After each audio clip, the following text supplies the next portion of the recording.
Hello everyone, मैं engineer मासूम sir. आप लोगों का स्वागत है मेरे यूट्यूब चैनल इंजीनियर मासूम सर मैथमेटिक्स में। देखिए, आज हम लोग 12 का सिलेबस को देखने वाले हैं, स्टार्ट करने वाले हैं। तो क्या क्या पढ़ना है, आइए हम उसके बारे में पहले जानते हैं कि हमको क्या क्या पढ़ना है।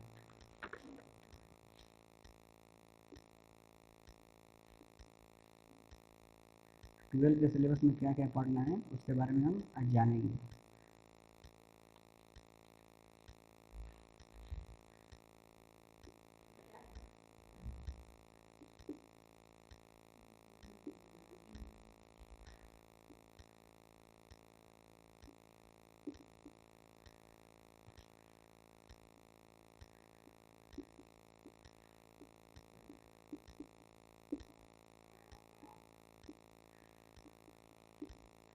देखिए, नंबर 1 में डिटर्मिनेंट, फिर मैट्रिक्स है, फिर इन्वर्स है, ट्रिग्नोमेट्रिक फंक्शन है। 4 नंबर में हमको कैलकुलस पढ़ना है। कैलकुलस में 2 पार्ट होता है, डिफरेंशियल कैलकुलस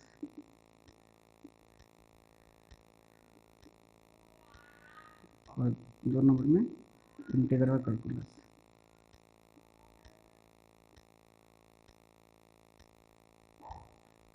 5 नंबर में पढ़ना है एलईडी पढ़ना है,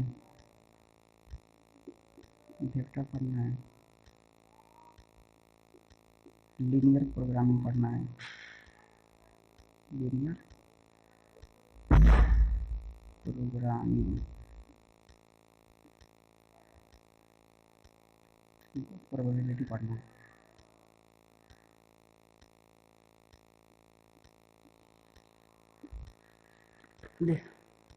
देखिए, ध्यान दीजिए यहाँ पे 12 सिलेबस हमको क्या पढ़ना है, डिटर्मिनेंट पढ़ना है 1 नंबर में, 2 नंबर में मैट्रिक्स पढ़ना है, 3 नंबर में इन्वर्स ट्रिग्नोमेट्रिक फंक्शन पढ़ना है, कैलकुलस पढ़ना है 4 नंबर में। इसमें 2 पार्ट होता है, differential calculus and integral calculus.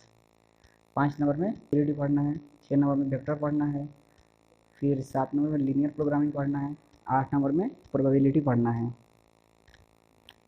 तो देखिए, जो डिटर्मिनेंट, मैट्रिक्स और इन्वर्स है, इसको मिला के हमको 20 मार्क्स का क्वेश्चन पूछा जाएगा एग्जाम में।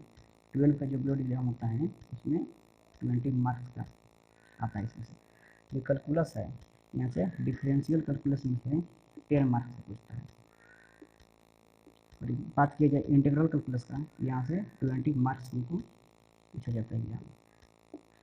और ये 3D, vector, linear programming, probability मिला दें तो हमको यहाँ से 35 मार्क्स का पूछा जाता है। तो देखिए, ध्यान दीजिए, यहाँ पे हम लोग 12 का सिलेबस चालू कर रहे हैं। और 12 के सिलेबस में हमको क्या क्या पढ़ना है, पहले हम लोग उसके बारे में जानेंगे, फिर आगे हम लोग अध्ययन करेंगे। तो 12 के सिलेबस में हमको पढ़ना है डिटर्मिनेंट है, मैट्रिक्स है, इन्वर्स ट्रिग्नोमेट्रिक फंक्शन है, कैलकुलस है। कैलकुलस में 2 पार्ट होता है, पहला क्या है डिफरेंशियल कैलकुलस, दूसरा इंटीग्रल कैलकुलस। फिर 3D है, वेक्टर है, लीनियर प्रोग्रामिंग है, प्रोबेबिलिटी है। अब देखिए, यहाँ पे जो डिटर्मिनेंट है, मैट्रिक्स है, इन्वर्स ट्रिग्नोमेट्रिक फंक्शन है, ये तीनों के मिला के हमको 20 मार्क्स का पूछा जाता है। बोर्ड एग्जाम जो होगा आपका, उसमें 20 मार्क्स का पूछेगा। फिर बात कीजिए कैलकुलस का, जो सबसे इंपॉर्टेंट है हमारे लिए। देखिए, डिफरेंशियल कैलकुलस से 10 मार्क्स का पूछा जाता है, और जो इंटीग्रल कैलकुलस है, यहाँ से हमको 30 मार्क्स का पूछा जाता है। 30 मार्क्स का पूछा जाएगा यहाँ से। फिर 3D हो गया, वेक्टर हो गया, लीनियर प्रोग्रामिंग हो गया, प्रोबेबिलिटी, इससे मिलाकर हमको 35 मार्क्स का पूछा जाएगा। आइए ऐड करते हैं टोटल मार्क्स। यहाँ पे 20 नंबर पूछा जा रहा है, फिर यहाँ से देखिए 10 नंबर पूछा जा रहा है, फिर यहाँ से 30 नंबर पूछा जा रहा है, फिर यहाँ से 35 का पूछा जा रहा है। अब देखिए, ऐड कीजिए इसको। सॉरी, यहाँ जो डिफरेंशियल कैलकुलस है, यहाँ से आपको 15 मार्क्स का पूछा जाता है। 15 मार्क्स कितना हो जाएगा, यहाँ पे 5 का 10 का 0 हो जाएगा, 1 मिला हमको, जो 3 1 4 4 में 7 10। देखिए, आपका 100 मार्क्स हो गया ना। तो यही हमारा सिलेबस है। डिटर्मिनेंट पढ़ना है, मैट्रिक्स पढ़ना है, इन्वर्स ट्रिग्नोमेट्रिक फंक्शन है, तीनों को मिला देंगे तो इसमें से 20 मार्क्स का क्वेश्चन पूछा जाएगा। फिर आगे बात करें कैलकुलस का। कैलकुलस में 2 पार्ट होता है, differential calculus and integral calculus. तो हम लोग डिफरेंशियल जो कैलकुलस है, वहाँ से आपको 15 नंबर का पूछेगा, और जो इंटीग्रल कैलकुलस होगा वहाँ से आपको 30 मार्क्स का पूछेगा। तो इधर से ही 45 नंबर आपको हो जा रहा है। कैलकुलस देखिए कितना इंपॉर्टेंट है हमारे लिए, यहाँ से दोनों मिला देंगे तो सिर्फ 45 मार्क्स आते हैं कैलकुलस में पूछा जा रहा है। फिर यहाँ पे 3D vector linear programming probability को मिला दें तो 35 मार्क्स का पूछा जाता है। आपस में ऐड करने के 20, 15, 30, 35 तो हमको 100 मार्क्स हो जा रहा है। यही हमारा सिलेबस।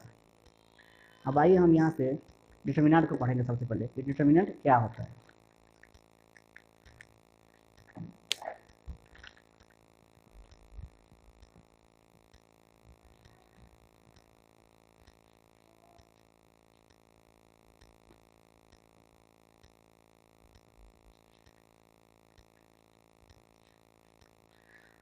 हम लोग क्या देखेंगे, डिटर्मिनेंट देखेंगे। देखिए डिटर्मिनेंट देखने से पहले सबसे पहले जानेंगे हम कि मैथमेटिक्स क्या होता है। What is mathematics.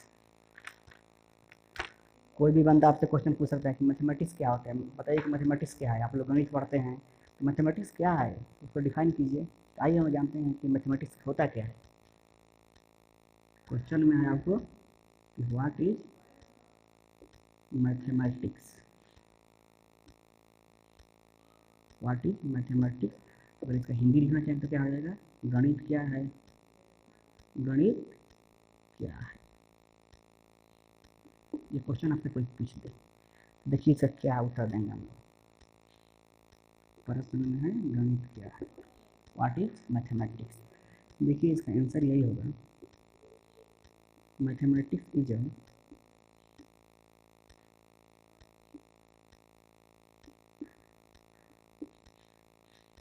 a part of science.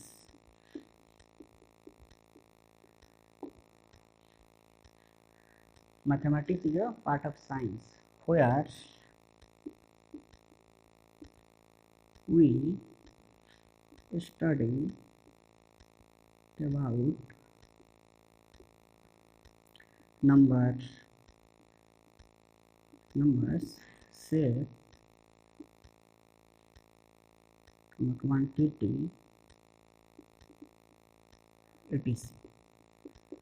देखिए प्रश्न में क्या दिया गया है, क्वेश्चन क्या बोल रहा है, व्हाट इज मैथमेटिक्स, गणित क्या है। Mathematics is a part of science where we study about numbers, shape, quantity, etc. यहाँ ध्यान दीजिए, mathematics is a part of science. Mathematics क्या होगा, गणित क्या है, विज्ञान का एक शाखा है। पार्ट मतलब शाखा। Mathematics is a part of science. Mathematics जो हमारा है क्या है, विज्ञान का एक शाखा है। Where we study about number, shape, quantity, etc. जहाँ पे हम लोग नंबर के बारे में पढ़ते हैं, क्वांटिटी के बारे में पढ़ते हैं, शेप के बारे में पढ़ते हैं। ये इसको हिंदी में भी लिख लेते हैं यहाँ पे। हिंदी से क्या हो जाएगा, गणित विज्ञान का, गणित विज्ञान का एक शाखा है। गणित विज्ञान का एक शाखा है जहाँ हम लोग संख्या, आकार इत्यादि के बारे में अध्ययन करते हैं, इत्यादि के बारे में अध्ययन करते हैं या जानते हैं, बारे में जानते हैं।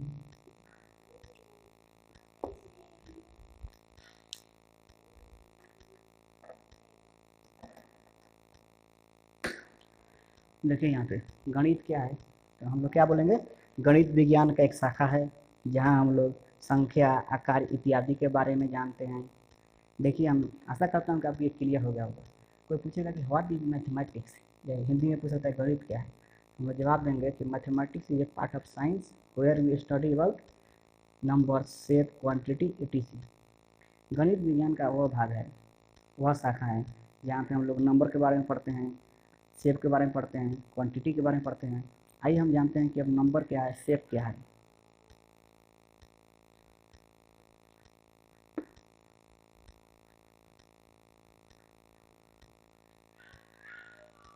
नंबर तो सिंपल है जी, नंबर की बात कर रहे हैं, 1 2 3 4 डैश डैश डैश, जब क्या है नंबर हो गया, इसका नंबर बोलते हैं, इसी के बारे में अध्ययन करते हैं। ये शेप हो गया, शेप देखिए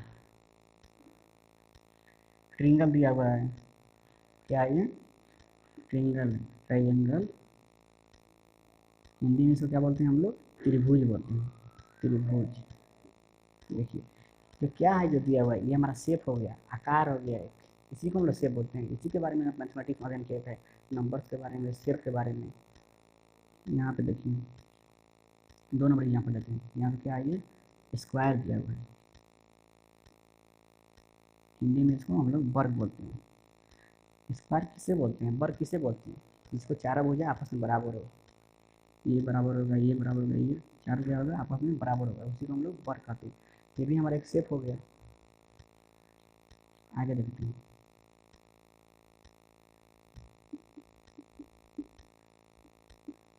देखिए इसमें आमने सामने की भुजा बराबर है, ये इसके बराबर है और ये इसके बराबर है, ये दोनों आपस में बराबर हैं और ये दोनों आपस में बराबर है, तो क्या होगा, ये रेक्टेंगल ना बोलते हैं इसको, ये हमारा रेक्टेंगल हो जाएगा। हिंदी इसका जानना चाहें तो आयत हो जाएगा। तो यही सब हमारा शेप है। तो सिंपली क्या, कोई आपसे अगर पूछे कि मैथमेटिक्स क्या है, कोई बंदा आपसे पूछे कि मैथमेटिक्स क्या है, तो आप जवाब दीजिएगा कि mathematics is a part of science where we study about number, shape, quantity, etc. गणित जो है विज्ञान का एक शाखा है, जहाँ पे हम लोग अध्ययन करते हैं नंबर के बारे में, आकार के बारे में।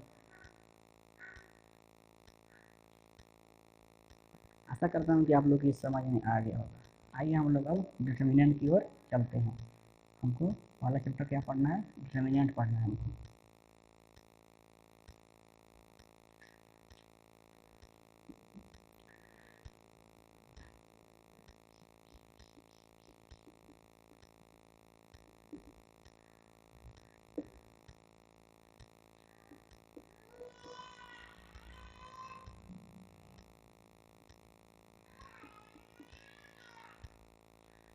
डिटर्मिनेंट लिखा हुआ है सारणिक, हिंदी में क्या बोलते हैं इसको, सारणिक बोलते हैं। तो आइए सबसे पहले इसका हम लोग इंट्रोडक्शन जानेंगे।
देखिए बाबू ध्यान दीजिए, यहाँ पे हम लोग डिटर्मिनेंट पढ़ रहे हैं।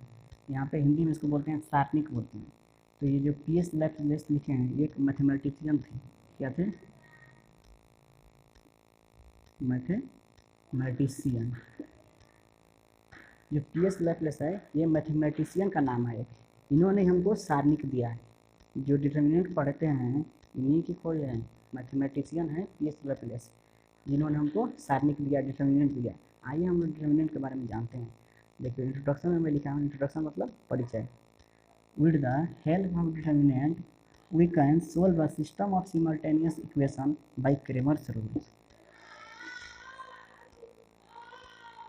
देखिए आइए हम लोग इसका हिंदी जानते हैं। बोला जा रहा है कि जो डिटर्मिनेंट है ना, उसके हेल्प से हम बहुत सारे इक्वेशन को एक साथ फाइंड आउट कर सकते हैं, क्रेमर्स रूल का यूज करके। यही लिखा हुआ है, with the help of determinant we can solve a system of simultaneous equation by Cramer's rules. Determinant बोल रहा है कि डिटर्मिनेंट का यूज करके हम लोग बहुत सारी इक्वेशन को एक साथ फाइंड आउट कर सकते हैं क्रेमर्स रूल का यूज करके। देखिए एक नया वर्ड आया है यहाँ पे, क्रेमर्स रूल। तो जो क्रेमर्स रूल है ना, इसको हम लोग आगे पढ़ेंगे, आगे हमको पढ़ना है इसके बारे में। आगे मैं बताऊंगा कि ये क्या होता है, आगे मैं आपको बताऊंगा इसके बारे में ये क्या होता है। अब देखिए यहाँ पे लिखते हैं, हम यहाँ पे लिख सकते हैं determinant is also used in, sorry, determinant is also used in engineering, economics, social science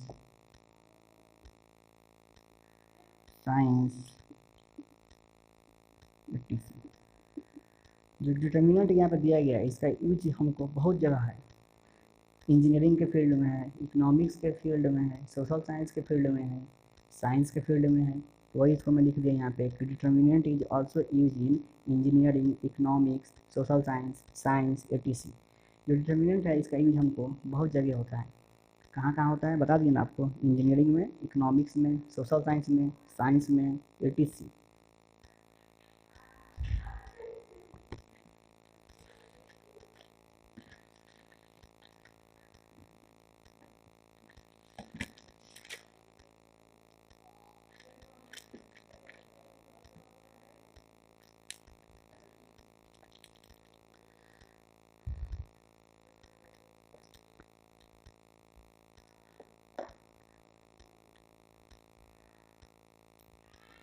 आइए हम लोग देखिए, मार्कर जो है थोड़ा इंग्लिश में कम है इसीलिए प्रॉब्लम हो रहा है, साफ साफ नहीं दिख रहा है।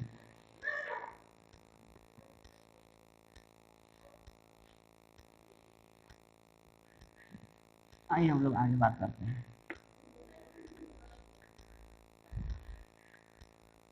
और जान लीजिए कि डिटर्मिनेंट क्या होता है। अब यहाँ पे देखिए, ध्यान से देखिए यहाँ पे,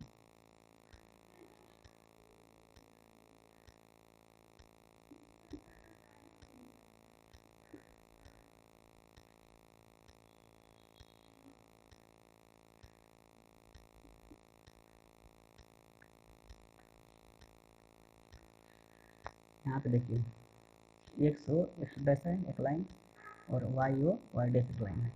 देखिए डिटर्मिनेंट में हम लोग रो और कॉलम की बात करते हैं कि रो क्या होता है और कॉलम क्या होता है। देखिए ये जो लाइन है आपका एक्स डैश लिखिए, या एक्स डैश ओ एक्स, इसको हम लोग बोलते हैं हॉरिजॉन्टल लाइन, हॉरिजॉन्टल लाइन है ये लाइन दिख रहा है आपको, वाई डैश, या बोलिए Y dash O Y, Y dash या वाई डैश ओ वाई, इसको बोलते हैं वर्टिकल लाइन, वर्टिकल लाइन बोलते हैं।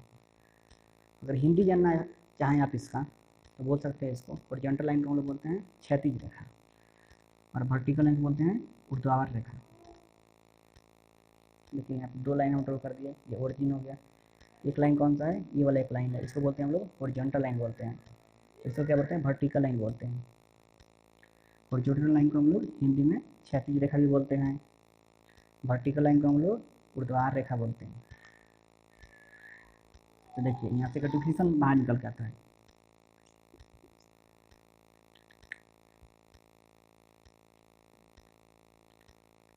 यहाँ से हमें डिफिनेशन सामने देखने को मिलेगा, लिख सकते हैं यहाँ से कि रो ऑफ डिटर्मिनेंट,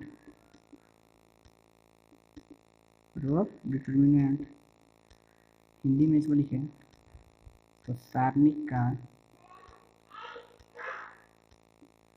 रो मतलब होता है पंक्ति,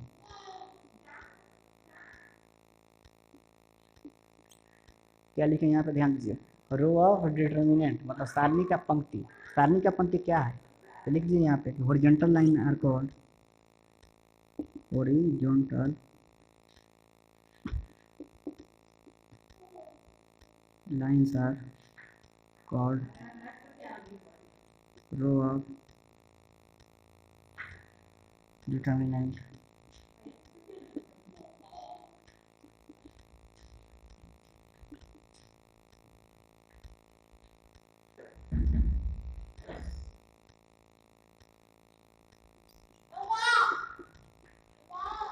यहाँ फिर पढ़ेंगे column of determinant, column of determinant पढ़ेंगे यहाँ पे।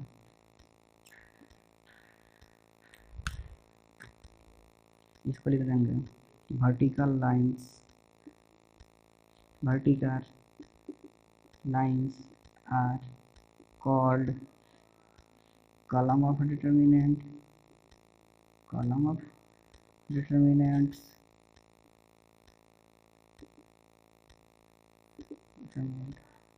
स्तंभ बोलते हैं इसको हिंदी में, कॉलम को।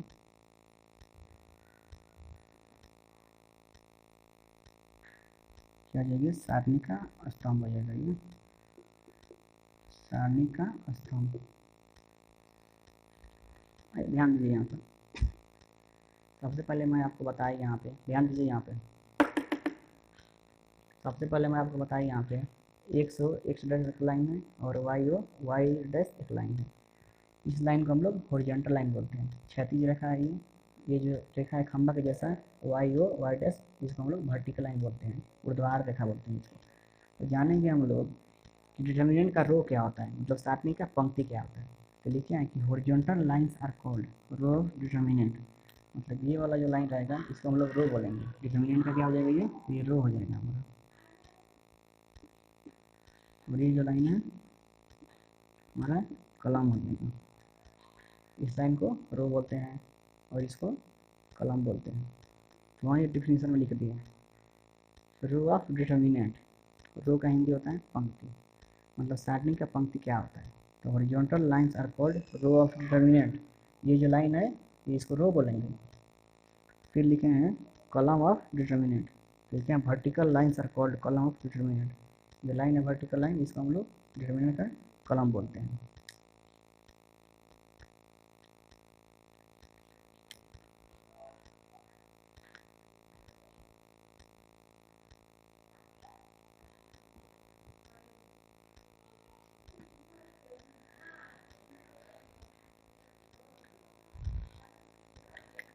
देखिए क्या किया था हम, ऐसा दो लाइन ड्रॉ कर दिया था।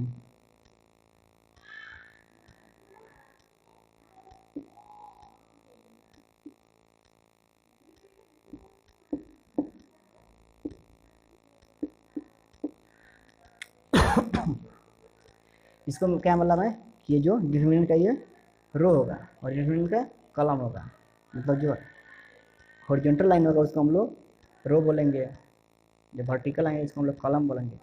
अगर आपको ऐसे याद नहीं हो तो देखिए उसको याद करने का दूसरा भी तरीका है। देखिए ध्यान से देखिए यहाँ पे लाइन कैसा है, जो सूता हुआ लाइन रहेगा उसको रो बोलेंगे, जो सूता हुआ लाइन रहेगा उसको क्या बोलेंगे, सारणी का वो पंक्ति हो जाएगा। देखिए सो क्या है, जो खड़ा है, जो खड़ा लाइन को क्या बोलेंगे, सारणी का स्तंभ हो जाएगा। ये बहुत सिंपल है, ये सूता हुआ है ना, सूता हुआ है, सारणी का क्या हो जाएगा, ये पंक्ति हो जाएगा, मतलब रो ऑफ डिटर्मिनेंट। जो उठा हुआ है ये सारणी का क्या हो जाएगा, बताइए क्या हो जाएगा। ये कितना सिंपल है, यहाँ पर ध्यान दीजिए। जो सूता हुआ है इसको रो ऑफ डिटर्मिनेंट बोलेंगे, row of determinant, row of determinant हो गया। ठीक है, सूता हुआ है, जो खड़ा है इसको क्या बोलेंगे, कॉलम ऑफ डिटर्मिनेंट बोलेंगे। कितना एक सिंपल है, ध्यान से देखिए आप लोग, कॉलम ऑफ डिटर्मिनेंट मतलब ये जो गया सारणी का पंक्ति हो गया और ये सारणी का स्तंभ हो गया। अच्छा ठीक है, यहाँ बताइए आप लोग, यहाँ बताइए तो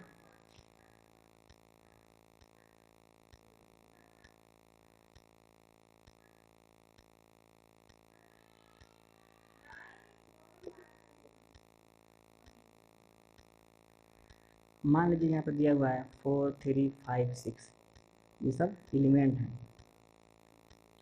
और हमसे पूछा जा रहा है कि इसमें कितना रो होगा और कितना कॉलम होगा। तो मैं क्या बोला था आपसे, जिस तरह लाइन होता है हॉरिजॉन्टल, इसको हम लोग रो बोलते हैं।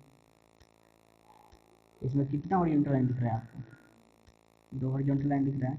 वर्टिकल लाइन की संख्या कितना है इसमें, वो भी दो है। इसमें दो हॉरिजॉन्टल लाइन बन रहा है, दो वर्टिकल लाइन बन रहा है। फिर जो हॉरिजॉन्टल लाइन होता है इसी को हम रो बोलते हैं। इसमें कितना रो है, रो की संख्या इसमें दो नहीं है, और कॉलम की संख्या भी दो है। इसमें दो रो और दो कॉलम हो जाएंगे।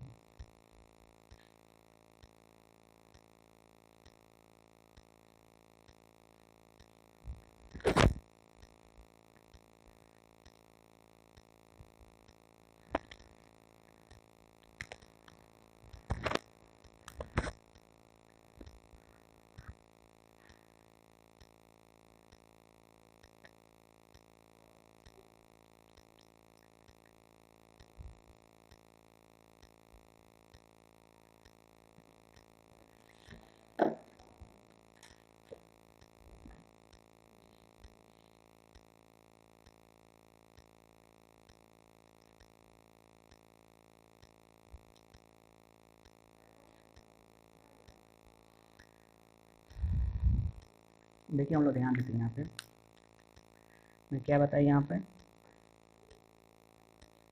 जो सूता हुआ लाइन है उसको हम लोग रो बोलेंगे, जो खड़ा लाइन है उसको हम लोग कलम बोलेंगे। जो सूता हुआ लाइन है उसको रो बोलेंगे, और जो खड़ा लाइन है उसको कलम बोलेंगे। देखिए कितना सिंपल है यहाँ पे। चलिए आगे बढ़ते हैं इसमें हम लोग। आइए जानते हैं कि डिटर्मिनेंट का सिंबल क्या होता है।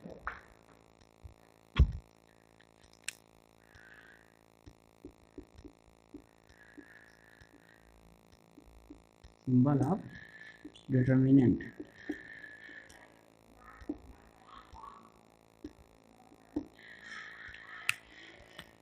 मतलब सारणी का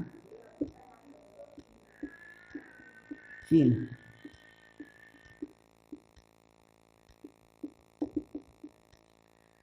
सिंबल ऑफ डिटर्मिनेंट मतलब सारणी का क्या चिन्ह होता है, हर चीज़ का अपना एक सिंबल होता है ना। तो देखिए इसको हम लोग जनरली लिख सकते हैं यहाँ पे, it is generally, it is generally denoted bye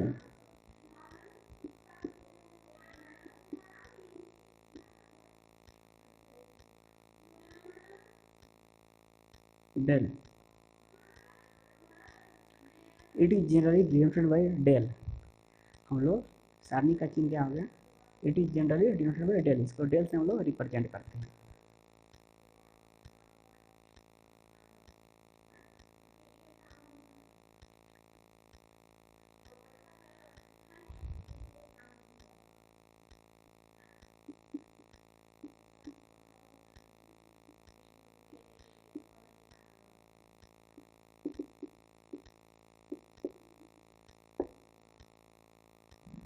या देखिए क्या लिखे यहाँ पे, या we can also write it, ये हमको सॉरी, या हम लोग इसको ऐसे भी लिख सकते हैं। यहाँ पे देखिए दो स्ट्रेट लाइन है, दो स्ट्रेट लाइन लिख देंगे और इसमें नंबर को बैठा देंगे, ये क्या हो जाएगा हमारा सारणी का चिन्ह हो गया, है डिटर्मिनेंट का ये सिंबल है। दो स्ट्रेट लाइन, और समझ में नहीं आया तो लिख दीजिए दो डंडा के बीच में नंबर को अरेंज कर देंगे, क्या हो जाएगा वो सारणी हो जाएगा, सारणी का वो सिंबल हो जाएगा।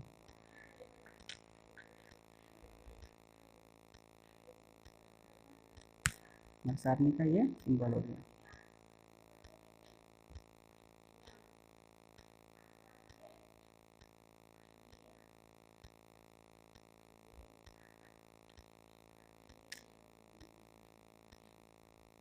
यहाँ ध्यान दीजिए,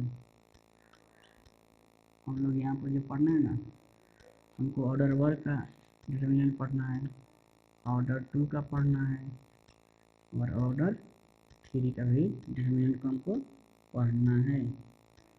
ऑर्डर भी हिंदी में देखना चाहें तो कोटि लिख सकते हैं। ये मार्कर है ना, इनकी खत्म हो गया इसमें, तो बहुत दिक्कत हो रहा है बच्चों। कैसे देखिए ऑर्डर को हम लोग क्या बोलते हैं, कोटि बोलते हैं। यहाँ पे कोटि 1 का पढ़ना है, कोटि 2 का पढ़ना है, और कोटि 3 का पढ़ना है। मतलब हमको यहाँ पे ऑर्डर 1 का डिटर्मिनेंट को देखना है, ऑर्डर 2 का डिटर्मिनेंट को देखना है, ऑर्डर 3 के डिटर्मिनेंट को देखना है यहाँ पे। देखिए यहाँ पे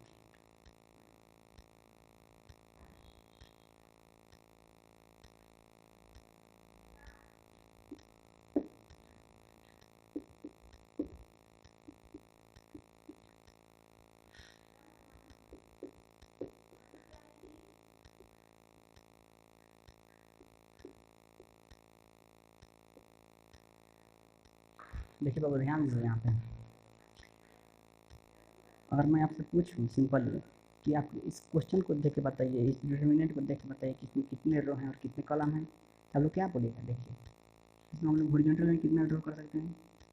एक। इसको आर मान लेते हैं, मतलब रो हो गया, और इसको कॉलम मान लेते हैं, सी हो गया। इसमें एक रो है और एक कॉलम है। कितने रे रो की संख्या इसमें एक है, और कॉलम की संख्या कितनी है? इसमें कॉलम की संख्या भी एक है। वही इसमें मैं बात करूँ और इसमें मैं आपसे पूछूँ इसमें रो का संख्या बताइए और कॉलम की संख्या बताइए, तो क्या बोलेगा आप लोग? यहाँ पे R1 फर्स्ट रो हो गया, ये सेकेंड रो हो गया, दो कॉलम भी हो गया यहाँ पे C1 C2। मैं क्या बोला हूँ? हॉरिजॉन्टल लाइन को हम लोग रो बोलते हैं, हॉरिजॉन्टल लाइन को रो बोलते हैं, दो रो हो गया। वर्टिकल लाइन को कॉलम बोलते हैं, वर्टिकल लाइन को कॉलम बोलते हैं, दो रो दो कॉलम हो गया यहाँ पे। तो रो की संख्या क्या हो जाएगा? रो की संख्या दो हो गया और कॉलम की संख्या भी दो हो जाएगी। इसमें देखिए ध्यान दीजिए, यहाँ पे बाबू देखो तो यहाँ पे कितना रो हो जाएगा? एक दो तीन, तीन रो हो गया वहाँ पे। देखिए तीन हॉरिजॉन्टल लाइन दिख रहा है ऐसे, तो तीन रो हो जाएगा। कलम की संख्या पूछेंगे तो कलम की संख्या यहाँ पे देखिए C1 C2 C3, तीन कलम की संख्या हो जाएगी। तो रो की संख्या तीन हो गया और कलम की संख्या भी तीन हो गया। देखिए यहाँ से कुछ बातें निकल के सामने आती है, यहाँ से कुछ बातें सामने निकल के आती है जिसको हम लोग देखेंगे। यहाँ से हम नोट पॉइंट में कुछ लिखेंगे। देखिए जब कोटि वन का हम लोग सारणी के लिए थे तो इसमें रो भी वन आया, कॉलम भी वन आया। जब कोटि टू का सारणी के लिए तो इसमें रो दो आया, कॉलम दो आया। कोटि तीन का सारणी के लिए हम लोग तो रो की संख्या भी तीन आई और कॉलम की संख्या भी तीन आई। तो नोट पॉइंट में लिख सकते हैं यहाँ पे in any determinant, in any determinant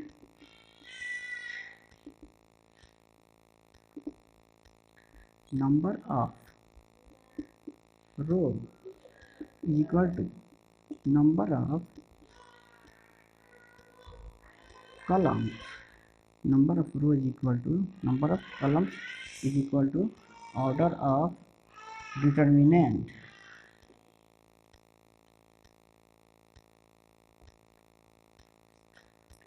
देखिए इस बात को ध्यान देते हुए, इस बात को ध्यान देते हुए मैं क्या ये बात को लिख सकता हूँ। देखिए ध्यान दीजिए यहाँ पे इन एनी डिटर्मिनेंट, किसी भी सारणिक में जितना उसका स्तंभ होगा उतना ही उसका कलम होगा, उतना ही उसका कोटि होगा। देखिए यहाँ मैं एक्सप्लेन किया इस बात को।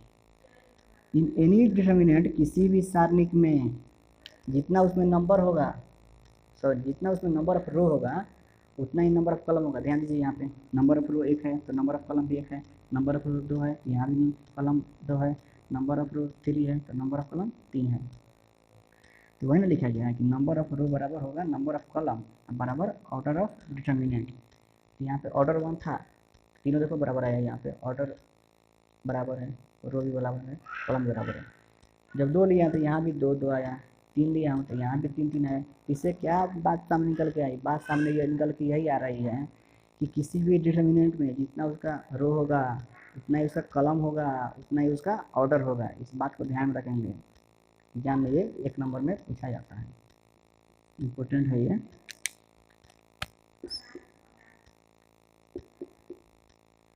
इस बात को हम लोग याद कर लेंगे कि किसी भी डिटर्मिनेंट में जितना उसमें रो होगा उतना ही उसमें कॉलम होंगे और उसमें उतना ही ऑर्डर होंगे। तीनों की संख्या आपस में बराबर होती है।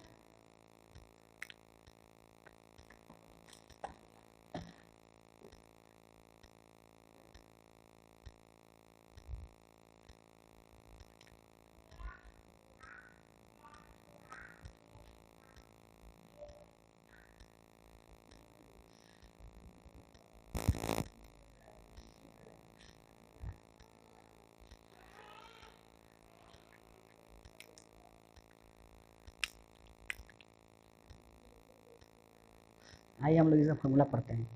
पहले ऑर्डर 2 का हम लोग देखते हैं। मान लीजिए यहाँ पे लिखा हुआ है हमको ऑर्डर इज इक्वल टू 2 दिया हुआ है, इसमें 2 रो होगा और 2 कॉलम होगा। देखिए यहाँ पे A1 हो गया, B1 हो गया, A2 हो गया, B2 हो गया। यहाँ पे जो यहाँ पे लिखा गया है ना A1 B1 A2 B1, ये क्या है? एलिमेंट है, उसका अवयव है। किसका? डिटर्मिनेंट का ये लोग अवयव है। A1 हो गया, B1 हो गया, A2 हो गया, B2 हो गया। जो लिखे हैं इसको पूछेगा कि क्या है, कोई क्या बोलिएगा आप लोग? ये सारणी का अवयव है। तो मान लीजिए हमको ये दिया हुआ है डेल इज इक्वल टू, हमको इतना लिखा हुआ है और बोल रहा है कि इससे डेल का वैल्यू निकालिए। इसको हम लोग क्या पढ़ते हैं? डेल पढ़ते हैं। डेल DEL, डेल या डेल्टा भी बोल सकते हैं, DELT डेल्टा भी बोल सकते हैं। हमसे ये पूछा जा रहा है कि इसे डेल का वैल्यू निकालिए, क्या होगा डेल का वैल्यू? तो इसे डेल का वैल्यू निकालना है हमको। देखिए, तो क्रॉस मल्टीप्लिकेशन करना है हमको।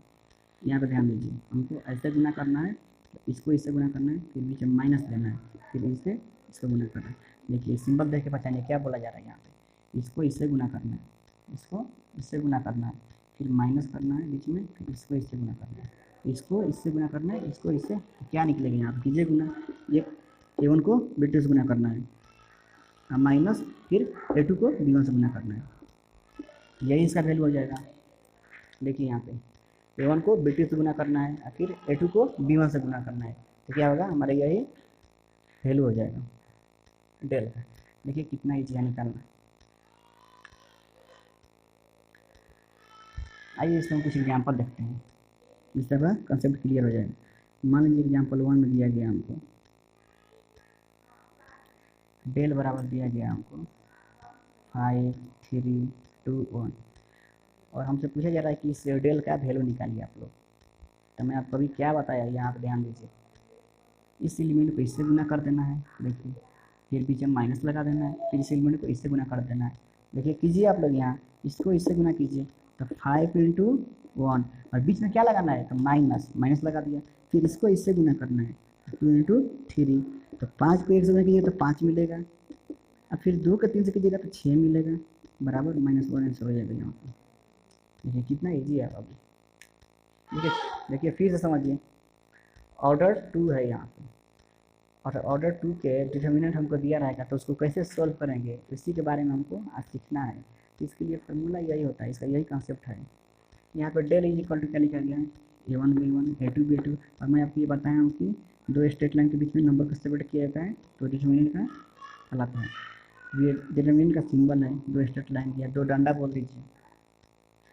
तो इस एलिमेंट को क्रॉस मल्टीप्लिकेशन करना है, इससे इसको गुना कर देना है, इससे इसको किया हूँ यहाँ पे, फिर बीच में माइनस लगाना है, प्लस नहीं माइनस लगाना है, फिर इसको इससे करना है, इसको इससे कर दिया। तो हमको क्वेश्चन यहाँ पे पूछा गया है कि डेल बराबर 5 3 2 1 है, इसको सॉल्व कीजिए। तो क्या बोला? इसको इससे गुना कर देना। तो किया हूँ यहाँ पे 5 × 1, बीच में क्या लगाए? माइनस लगाए 2 × 3। तो 5 को 1 से कीजिएगा तो 5 मिलेगा, 2 को 3 से कीजिएगा तो 6 मिलेगा, तो 5 में से माइनस कीजिएगा तो क्या मिलेगा? -1 आंसर हो गया। 2 नंबर में देखिए,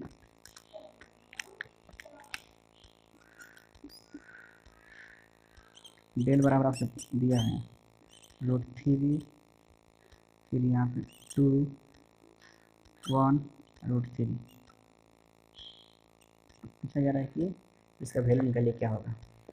चलो भाई बताओ तो क्या होगा वैल्यू इसका, निकालो तो निकालो, मैं वेट करता हूँ, निकालिए आप लोग अपने से।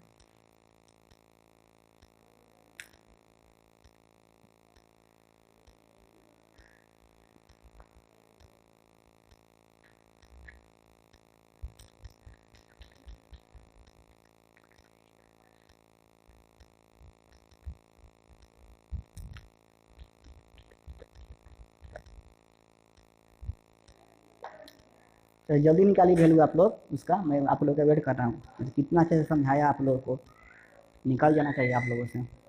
आशा करता हूँ कि आप लोग निकाल लीजिएगा।